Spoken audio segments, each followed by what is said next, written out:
we're going to go ahead and get started with our next session. Our next session is sponsored by bronze sponsor Beyond Trust. It will be hosted by Toni de la Fuente and Sergio Garcia, Forged in Fire, forging a multi-cloud open source Swiss Army knife. And a little bit about our bronze sponsor, Beyond Trust. They are the worldwide leader in intelligent identity and access security, enabling organizations to protect identities, stop threats, and deliver dynamic access. Thank you. Thank you. Okay, thanks everybody. Thanks everybody for joining this talk today. We are very happy to have the opportunity to talk at this conference. So we are from Prowler. It's an open source tool, and here is the best way to talk about open source for the open source community and the cloud community in general. So today we want to explain and tell you about our story building an open source multi-cloud security tool, and with the main goal of making you joining this movement of creating open source tools for the cloud, because in the cloud, actually, at the end of the day, the open source movement in the cloud is kind of different to the open source for the Linux. Remember the Linux, good years of Linux, like OpenOffice, Apache stuff, all that stuff. When we write open source for the cloud, in most cases, there is a business behind. I mean, in all cases, because of the providers, right? We all use tools for the cloud, and we all are paying the cloud providers at the end of the day.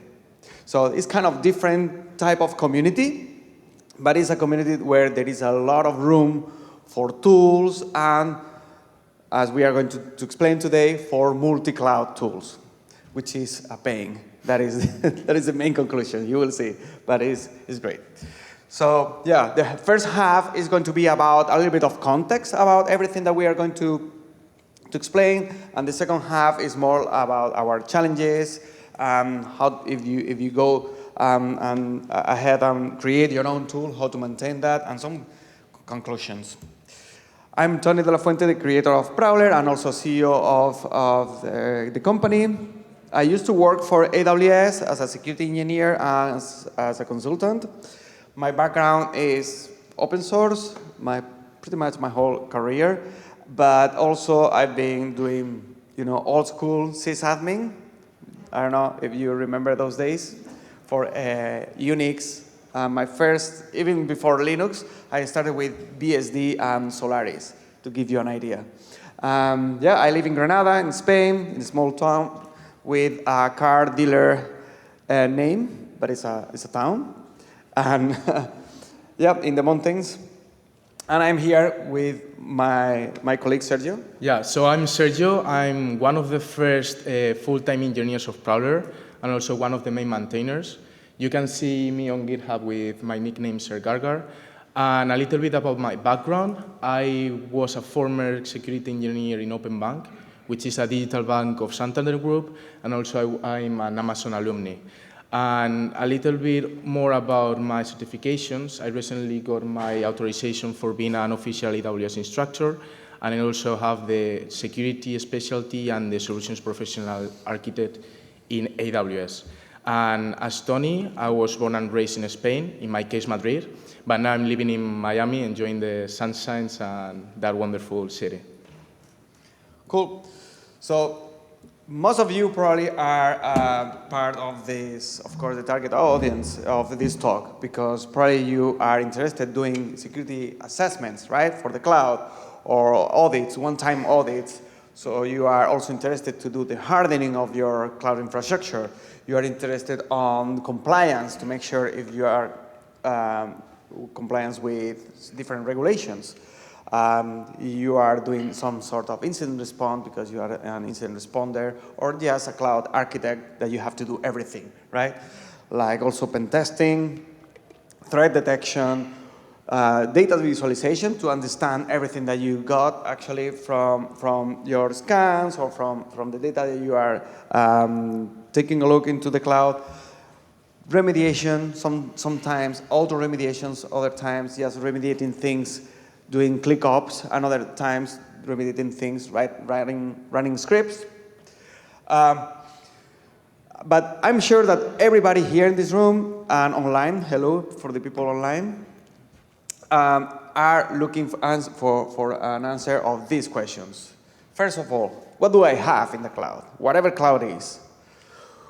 Where is my data? And is it secure, right? If it's everything in an S3 bucket, in an RDS database, or in whatever other blob storage for other clouds. If I have ephemeral resources, which is very common in the cloud, where are those resources, when they spin up, when they are running, and if it's important or not to take them into account. Also, relations between roles, users, groups, not only between resources sometimes, but also between accounts or even between clouds, you know? What third parties do have access to our information in whatever cloud you are using? What do I have to change to fix right now because it's important, because it's critical, or tomorrow, or next week, or next month, etc. And finally, are we being attacked right now? Like kind of real-time threat detection. So can we respond all these questions? So our goal is to explain you kind of how we try to respond these questions with open source, in this case with Prowler, but we don't have the answers of all these questions. Of course, we are working on those. In some cases, you will see there are multiple tools to respond these questions. And this is challenging. Probably not only for AWS, but if you want to do this for all the clouds, it's a big challenge. So why are we are here mostly? Because remember the early days of cloud where pretty much only AWS, we had AWS with virtual machines, with S3, with SNS, or SCS, you know, well, no, SQS, the queues was probably the first service. That was easy to secure because only three services we had at that time, but we had more and more cloud providers, more services. We started seeing data breaches thanks to the first default configurations of S3. After that, we have seen multiple different threats for the cloud, mostly in AWS at the beginning, but now, of course, we have seen, unfortunately, issues in Azure recently, and some availability issues also in GCP. So the threats have been evolving. So before this talk, the two talks before, we have seen also the Mitre attack with some interesting attacks, right?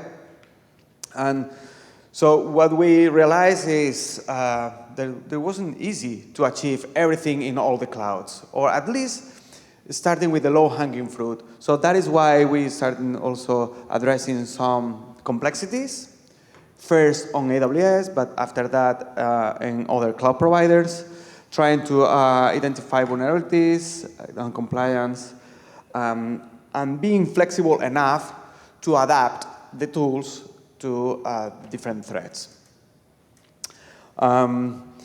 So with this, let me explain you a little bit about the story behind detection engineering at Prowler. So we started in 2016. It was the first version of Prowler that was a bash script. So remember I told you that I was a very old school sysadmin. So I started with bash. I'm sorry, but not sorry. I mean, it was a learning exercise. Remember the days of the AWS CLI 1.0? That was very straightforward to run stuff. So that is what I did. And also, by that time, 2016, there was something called AWS SIS Benchmark 1.0. And that was the first guide that was released as a Creative Commons. And that was a game changer also for me, because that means that you can create things around the guides without having to pay a fortune to CIS. Now we are paying a fortune because we are a company, but back in the days, you didn't have to do that. And I started writing it was just one one script. Actually, this week is our 8th birthday for Prowler. Thank you. After that, I met some people in different communities, and I presented it into BlackHat EU, the Arsenal. It started becoming something important, like 2,000 GitHub stars, which is something great, I guess. And I say I guess because, yeah, a lot of people think that that is important, and we do too. Then I joined AWS, and Prowler kept growing more in terms of checks inside AWS. And after that, I left AWS to work full-time on Prowler and created a full-time of engineers, and we rewrote everything in Python. Yeah, guess why? Because, the bash script was great, but it was becoming a Frankenstein. And believe me, when you write a bash script for Linux, it doesn't work the same on BSD or on Mac, for dates, for many different options. You know, the GNU commands of binaries are not the same as the BSD ones.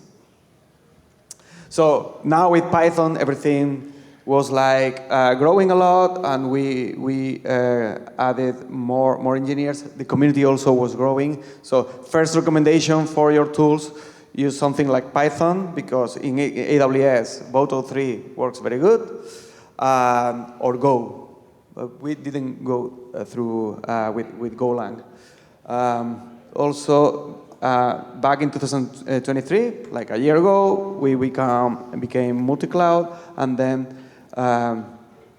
now we are almost 600 checks for all the clouds, including Kubernetes, GCP, Azure, etc. So, yeah, let me go fast through this, because you may know everything about this. So 600 checks, more than 8 million downloads. To give you an idea, every 20 seconds, somebody runs Prowler. So we are securing a lot of resources in the cloud every day.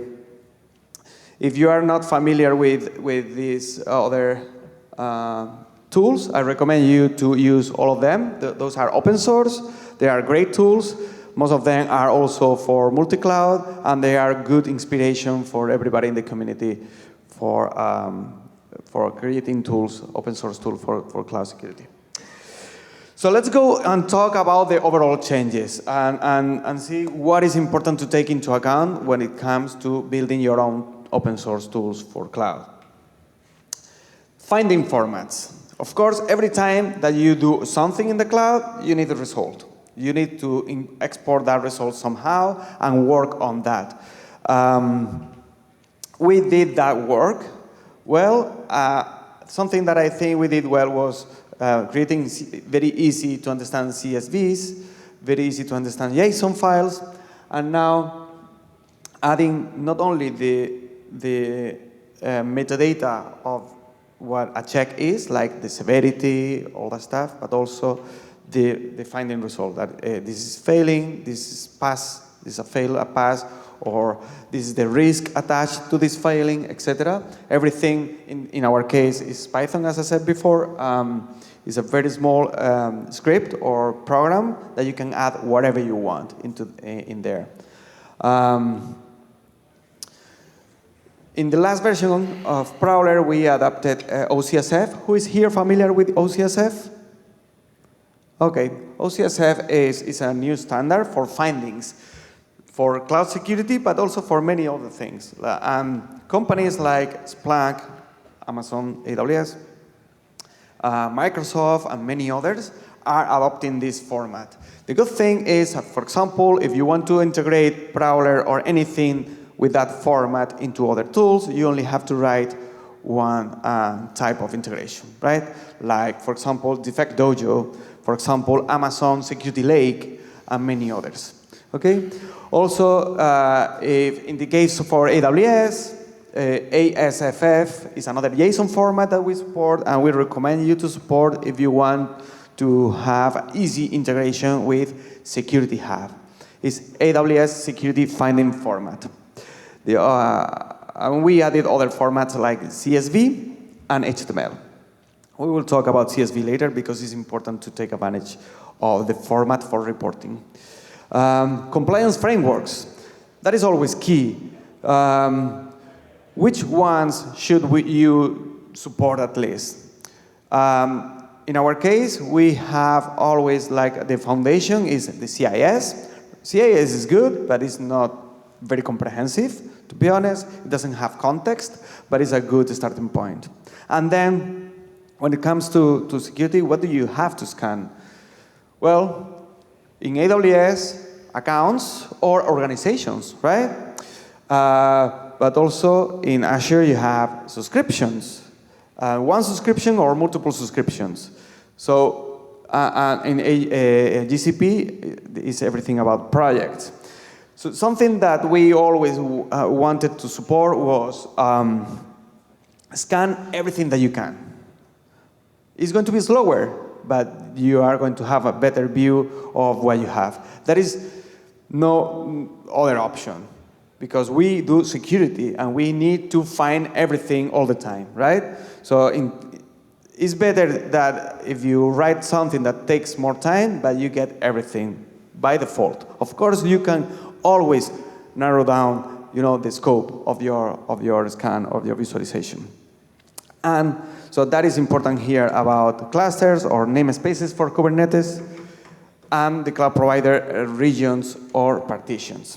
Is everybody here familiar with partitions for AWS? Raise your hand. Okay, partitions are the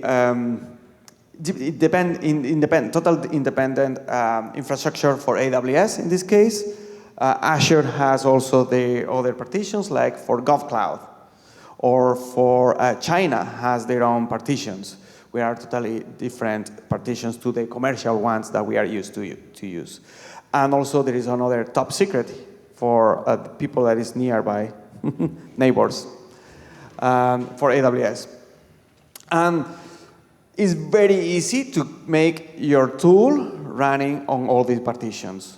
It's just take that into account when you are scanning the ARN. So an ARN, for example, in AWS is ARN, semicolon, the partition, then semicolon, the region ID, etc. So take that into account because that is going to guarantee that your tool runs everywhere, okay? Yeah, as I said, sacrifice speed by scope. It's always better to have a larger scope when you do security in the cloud.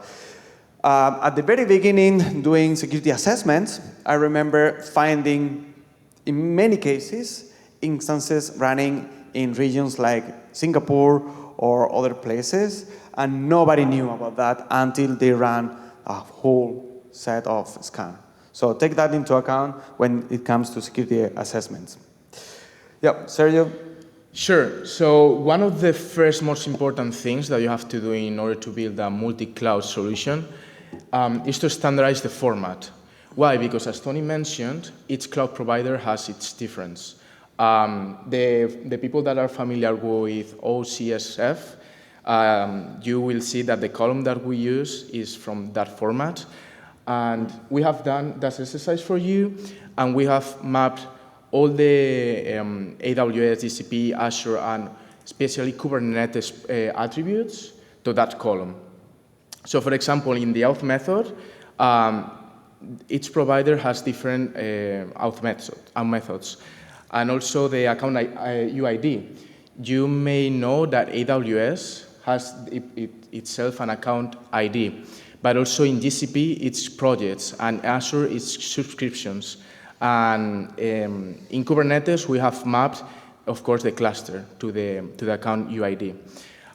The regions, you may know that in Azure and GCP, the regions are called locations. And we have mapped the namespaces of Kubernetes into the regions, because it's also a group of resources. It's not exactly the same. In some cases, as you see, mostly for Kubernetes. But this guarantees you that whatever you do with one single report is going to work across all reports. Exactly. And this is also helpful if you want to add new cloud providers, because as you have one standardized column, it's going to be easy to map everything, because most of the cloud providers reuse the same attributes. More stuff that we found challenging, we are sure that you are going to find, of course, is the APIs and sessions. In AWS, to create a session, you have to use the STS API and can be both global and regional. Why I'm saying this? Because we realized that for new AWS regions, you have to use the regional endpoint. Because if not, otherwise you would not be able to create a session with STS. In Azure, we found that the API versions are old and the documentation is poor. And also, when we tried to create the environments in the Azure portal, they were not mapping with the APIs that are in Python. So take that in mind that you may need different APIs functions to create environments in Python and the Azure web portal. In GCP, it's important to take into account that every API call is asynchronous. That means that you have to define the function, then execute it, and there is also no paginator. So you have to iterate for that execution and execute it all over again until you have no more results. Talking about Kubernetes, it's pretty straightforward, pretty stable, so everything easy. Regarding the authentication authorization, in AWS, you can build your STS session pretty easy, and you can assume roles in any other account or in the account itself without no harm. In Azure, we found challenging the name changing, because when we were building checks, we realized that the Azure Active Directory library was changing to a new Microsoft authentication library. And also with MS Graph, which is the IAM service of Azure, it was changed to Entra. So Entra is now the API and the new service for IAM for Azure. Also, a good point to take into account in GCP, all the APIs are disabled by default. That means that when Prowler, for example, in our solution, when Prowler needs to scan a service in GCP, the user has to enable the API. What we did were two solutions. The first one is we detect when Prowler is scanning GCP, we detect whether the user has activated that service API in his project. If not, we put in the CLI a link where the user can click in that link and enable that specific service API. And also, we built that script that is pretty useful for the community, because with that script, you can input the GCP projects that you have, and Prowler will automatically enable all the needed APIs of those services in all the GCP projects in minutes. So that is pretty awesome. And also, you can impersonate service accounts in GCP. That is the authentication method that most of the community uses. Also, bear in mind that in Kubernetes, you can have inside or outside cluster execution. That is good because for the inside execution, you need to use the API call loading cluster execution. And if you detect a kubeconfig file, that means that the tool is being executed outside of the cluster. So you need to take the path of that kubeconfig file. This is a nice slide. To give you an idea, what do you think is easier to write any tool against? Azure is not. Yeah, so you can see that AWS is blessed with Boto 3 and Boto Core. It's so easy. Everything is in one place, easy to use. All the services are in Boto 3. Although we have found some new services and also other services such as QuickSight that doesn't have API in Boto 3. And we also realized that AWS is daily adding new regions to the services.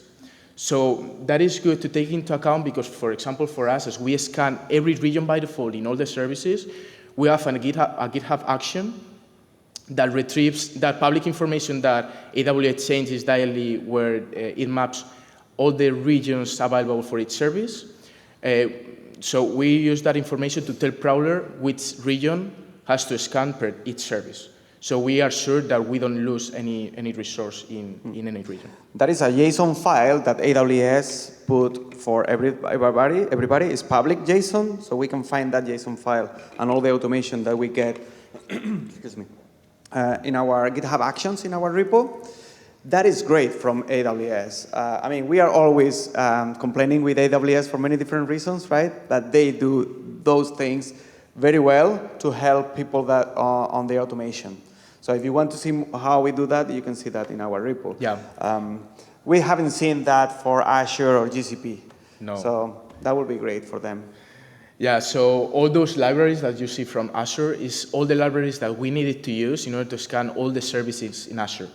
That means a lot of maintenance, a lot of breaking changes, because as there are a lot of libraries, we use Dependable in our GitHub repo. So week by week, we have been breaking changes in any of those libraries, and we have to test and add enough testing in order to make sure that everything works. In the case of GCP, we only use 2 libraries, same like AWS. And the thing is that we realized that for each service API that you have to define, you need to look first where is the function call that you need to use. Why? Because GCP has several versions for each service API. So for example, if you want to list a specific resource in a service, you need to make sure that the version 3 that you are using has that call. So you can have that information. And again, for Kubernetes, only one package, super stable, everything in one place, all the APIs in that library. For us, Kubernetes, as you can see, is like the outsider, because it's not actually a cloud provider, but it's a way for us to provide better visibility of what you have in the cloud, no matter which Kubernetes flavor you use. Yeah, and talking about performance, in Prowler in AWS scanning, we use threads. Why? Because we parallelize the scan for each region. But that is also a problem, because the API of AWS sometimes gives us a rate exceeded error. So what we did, when you define the client or the session in Boto 3, you can add the max retries up 10 flag. So the higher it is, the longer that Prowler is going to wait for the API throttling, and you can make sure that all the regions and all the services are scanned. And also, as you may know, Boto 3 has paginators, so you don't have to iterate for a lot of executions as GCP. In Azure, you have only asynchronous API calls in MS Graph, and you have to use the asyncio library. And in GCP, as I told you, everything is asynchronous, so you need to handle with HTTP errors. For example, one of the HTTP errors is when the APIs are disabled. So we needed to take a look into every error message and to handle its error scenario.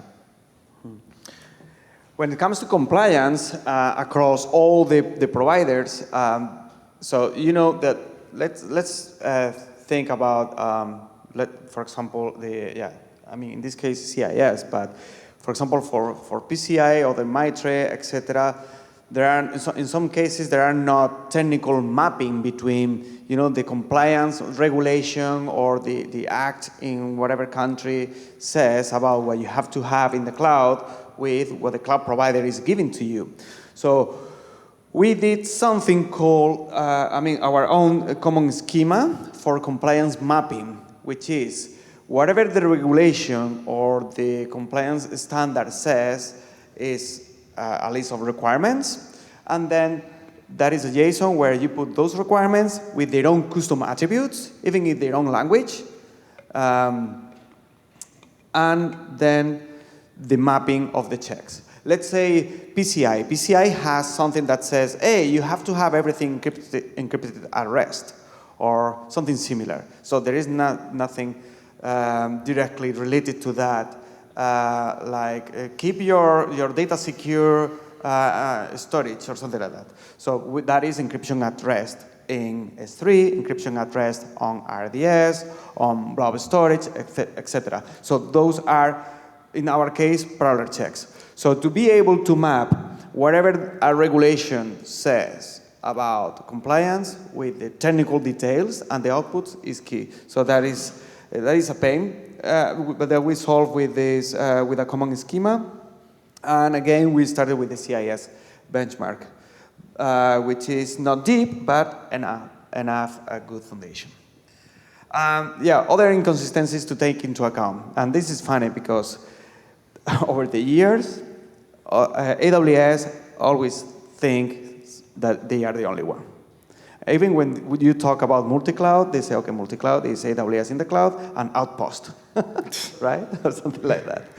And it's still being more or less like that. So, but it's also very good from Microsoft that they support multiple providers in Sentinel and all the different cloud solutions. So you can ship findings not only from Prowler or anything else, but also from CloudTrail and other services from AWS or GCP into Azure, and you can have everything together.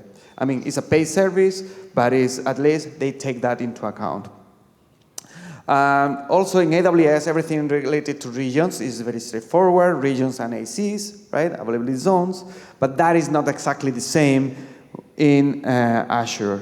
Let me see. Yeah, the attribute mappings for providers, that is what we mentioned before. That is a big challenge, but if you maintain that consistency, is something that you can do very easily. For visualizations, again, keeping the same format is going to help you doing good visualization and reporting. We use Dash or Plotly Dash. It's open source, it's Python, and loading CSVs, you can create pretty much whatever in minutes. Very good reports, etc. So we have our own. If you type Prowler dashboard, you can see our own.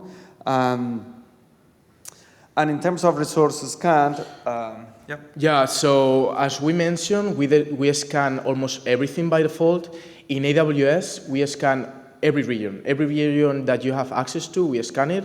That is why, as I mentioned, it is pretty important to know which regions are supported for each service. So you know where to scan your resources. Also in Azure, we are multi-subscription. So Prowler is going to scan all the subscriptions that credentials have access to. But in terms of IAM, Azure only support the tenant level resources. And yeah, same in GCP, multi-project, and Prowler will scan all the projects that the credentials have access. And in Kubernetes, we retrieve all the pods and all the information from all the namespaces by default.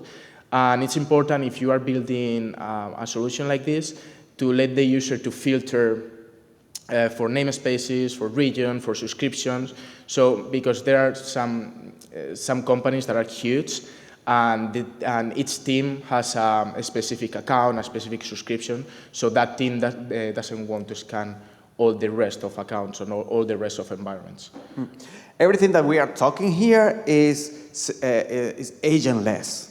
And that is important for you if you are building something like this. When it's agentless, you only need a role to assume and scan the infrastructure. It's a read-only. In the case for AWS, it's a security audit and a few others, but the read-only. Yes. And the second most important thing about building an open source solution is the maintenance. As you can see previously, we have a lot of libraries that we support and that we need for our solutions to work. So you need to maintain those libraries, make a lot of tests in order to make sure and you are confident that your solution is going to work, even if you add changes. In terms of adding new features, we are constantly, for example, adding new services, new checks, and also new features. For example, in GCP, we just started a flag where the user can list all the accessible GCP projects that those credentials that Prowler is going to use to scan has access to, so the user can know which is the kind of scope that a scan is going to be executed. And in Kubernetes, we are also adding a feature to detect automatically your default kubeconfig file. So if you are executing Kubernetes outside of the cluster, you just have to type the Prowler Kubernetes and it's going to retrieve automatically the kubeconfig file. So that is also a good point to take into account. And also you have to keep an eye on incidents in the providers. Why? Because those are great ideas for new checks. And you can do a lot of research And maybe sometimes the APIs for doing that checks are not available yet to cover those incidents. So you may want to talk to support or to find another way to cover those incidents. For example, we were making checks for GCP, and we were realizing that those checks weren't working, although we were following the documentation. So we talked with GCP, and they were having connectivity issues in a lot of services. And you have to bear in mind also the change law of the providers, also to add new checks. For example, in AWS, they just added default configurations in terms of security for EBS, for S3, and also some deprecations. In Azure, you are going to have a lot of deprecations now, a lot of name changes. For example, in MySQL and PostgreSQL, they are changing the name now in April, I think, to flexible servers. So you may need to change a lot of APIs for the checks, so you need to take that into account. And a good feature that GCP is adding now is that in your projects, you can define to automatically disable the service account keys. So now we are going to create a new check that is going to ensure that every project that you have has that configuration by default. As you see, you have to keep an eye everywhere to keep a good level of maintenance. Yeah, we are going to wrap up the session with some conclusions that you can take into account. Mistakes we made. I mean, we didn't start with Python. My fault. Yeah, what can I do? But at least we switched to Python on time. When it comes to security, assessing the security of resources, so we did only the resource itself check. You know, like, let's see if a security group has a port 22 open, that's all. But adding more context wasn't something that we addressed properly. So this is something that we are trying to do now. So remember, it's not only about what CIS tells you, hey, this is good or bad. It's more about the context, right? The gather information per service. So we created like a kind of an inventory, but it's better if you pull more information than just, again, the resources that you are checking. You may have more information in memory or to later create your own inventory. So this is something that we are trying to improve. Also, lack of persistency. Of course, now we have different ways to put all the findings in a database with CSVs, with the JSON. There are many ways to do that. And actually, we are building now the Prowler 5 in few months is going to come with a database, optional, for persistency, which helps to better address all the findings, right? So if you do something that pulls information, make sure you have persistency there, and you are adding visualizations. This is great. Since we added the dashboards, our user base has grown a lot. And that is very good to grow the community, but at the same time, remember, people that is amazed by visuals is going to come to you, and you have to improve your documentation, okay? So probably are not experts, but they want to see the reports and all that stuff. Yeah, make sure you get usage statics consolidation when you have multiple ways to install your package, like PIP, brew, containers, all that stuff. Because when you do security tools, telemetry is not a good idea. But there are other ways, like just looking at the PIP stats, all that stuff. Things that we did well using the Apache license, also at the pull request. This is good, for example, in our case, in my case, when I joined AWS, Apache was a friendly license for AWS, so it's good because we could grow the project. Standards, anytime. Community, be active, respond to issues, create good documentation, add features. Something that I have heard from many people is like, well, we prefer to use Prowler because we know that you guys are on top of it. Instead of, sadly, Scout Suite hasn't been maintained a lot recently. I mean, they are great. The tool is great, but I mean, it's not as fast as it could be in terms of maintenance. All included. I mean, now it's better to have a large package with everything instead of something that you have to be installing modules on top or whatever. So it's simpler installation is better for the users. We are going to keep this, even if Prowler becomes a bigger, but it's better to have everything in just one single place, right?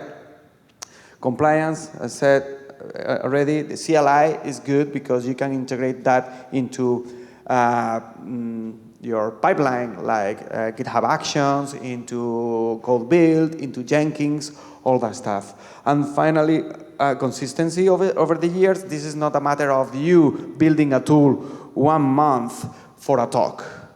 It's you building a tool for a community. It's building a tool to make better internet, more safer internet. It's not about tools, because we see that on many different conferences, right? Like POCs, that they stay POC forever. This is a matter of being more consistent. And finally, remediations. If you provide remediations, try to be flexible, because some people may want to do remediations on runtime, but other people prefer to do remediations on the left side, right? On code, on the Terraform code, on the CloudFormation side, etc. So be flexible. That's all the resources that where you can get more information about what we do. Of course, everything is open source, Apache license. You can copy it, you can use it, and it's free. More tools in my arsenal of AWS Security tools. And I think that's all. We are ready for questions. All right, thank you so much, Toni and Sergio. Great presentation. Thank you. All right. Who has questions for Toni and Sergio? So you mentioned some frustration using the different Azure SDKs. Have you considered using the REST API and Resource Manager directly with Python? We saw some of those APIs, but we prefer to follow the SDKs recommended ones. Because, I mean, Azure is changing that over the last year. They have changed it a lot. So following their own SDKs is easier for Python, but in some of our checks, we had to go directly through the API, through the REST API. So it's a mix of everything, because there is not like a consistent way to do stuff. Thank you. I have one more question as well. Yeah. Have you considered using the universal services, such as like Cloud Asset API in Google, to retrieve all the different resources globally? Yeah, we use Cloud Asset. For example, we have a check that we ensure that the user has Cloud Asset enabled, because I think it's part of the CIS control. And we are also using that to retrieve all the services in GCP and to make sure that all the APIs for those services are enabled. Time for one more question. Really good talk, cool stuff. I wanted to ask you guys about, I think one of the hardest parts for me for like compliance and benchmarks is when a cloud provider actually doesn't expose the ability to change that hardening control. And so like thinking about Kubernetes, EKS, AKS, like I'm curious if the tool is able to tell, like, is that specific benchmark actually resolvable, or would it make that cluster inoperable, or the server's bootstrapping not able to happen? I'm not sure if I got the question properly, but for example, for CIS, if you want to be like CIS level 2 compliance everywhere, like in Azure, GCP, and whatever Kubernetes flavor that you have. We didn't find, I mean, there is a way to do that, is trying to cover CIS for everything. I mean, but you have to run, in this case, Prowler for AWS, that covers EKS, for Azure, that covers AKS, and then inside the cluster. So you have the coverage of everything that the cloud provider is telling you that you have to do. I mean, CIS is telling you for per cloud provider, and after that, inside the Kubernetes cluster. So that is the way, because each one of those has their own CIS benchmark, right? Is that the question? Kind of? Okay. Okay, thanks. All right, thank you guys again, appreciate it. Our next talk is at 11. Thank you.